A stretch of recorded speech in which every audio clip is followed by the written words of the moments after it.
Well, hello all you wonderful people out there in YouTube land, and welcome to the Texas Special YouTube channel. And in this week's O-Gauge product review, we are going to take a look at this Atlas O 40-foot bulkhead flat car with lumber load. Now, full disclosure, this lumber load is supposed to be attached. It's supposed to be glued into place. It's not, because I had to pop it off to repair a bent axle on this thing. The car would not roll down the rail at all, or stay on the track for that matter, with the wheel bent to the degree that it was. So this unfortunately had to come off so I could access the screw to take the truck off and make the repair. It still rides fairly secure. There's little pins on here, which you'll see momentarily, that hold it in place even though it's no longer glued down. So, you can see you have a nice green plastic body. The bulkheads are part of the body. Actually, no, they are glued as well. They are separate pieces glued to the body.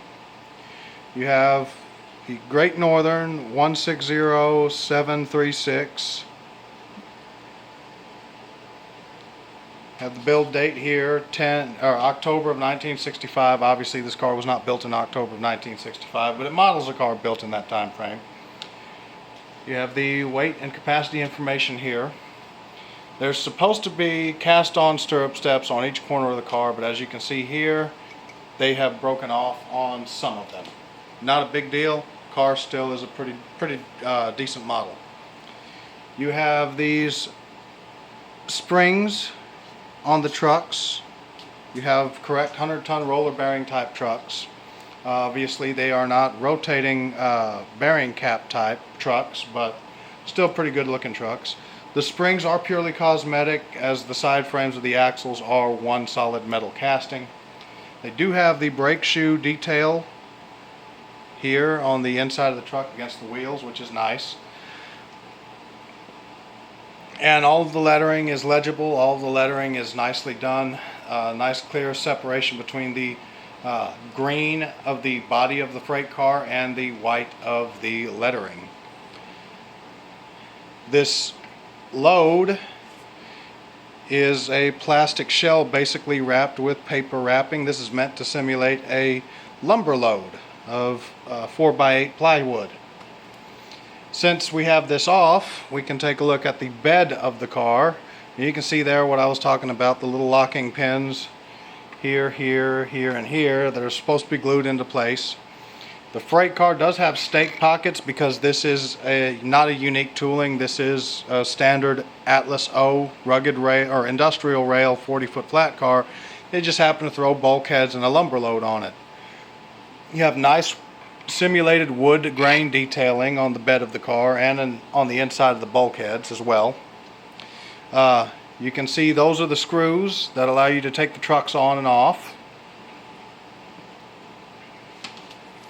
If I rotate this,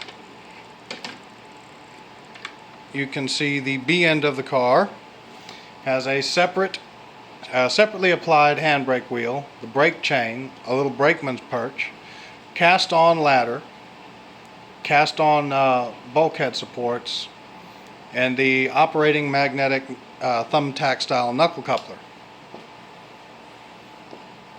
And of course the matching reporting mark here, GN 160736.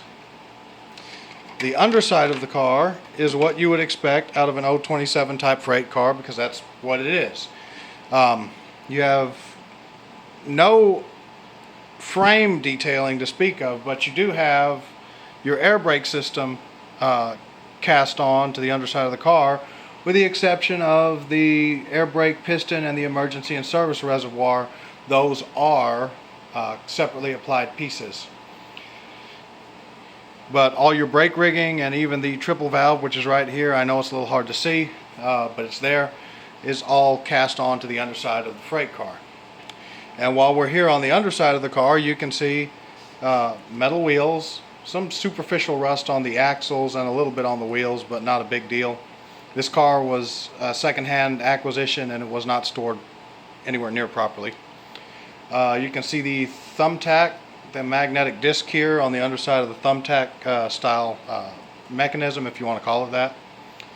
That allows you to operate the coupler magnetically with a Lionel uncoupling track section or similar product.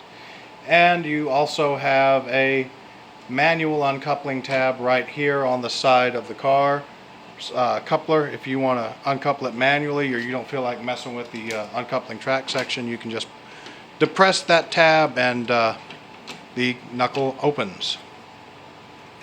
This car is an 027 type freight car, which means not only does it lack the detail and physical size of a true to scale freight car or even a standard O freight car, it does have full capability to operate on curvature as tight as 027. So for those of you that are new to the hobby, or you're not an O gauge guy, you're just kind of curious and checking it out, HO scale, N scale, pretty much every scale except for O scale measures curvature of track in radius, which is a measurement of halfway across a circle. And O gauge, we do things different.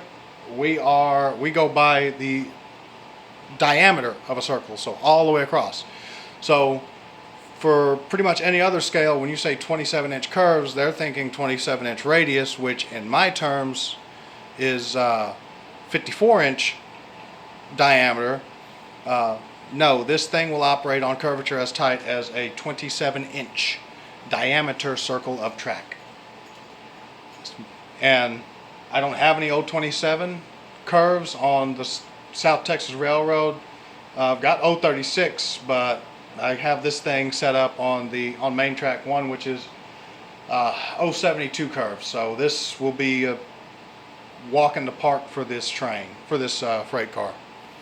We've got the New York Central 080 number 7795 on the track with a matching caboose.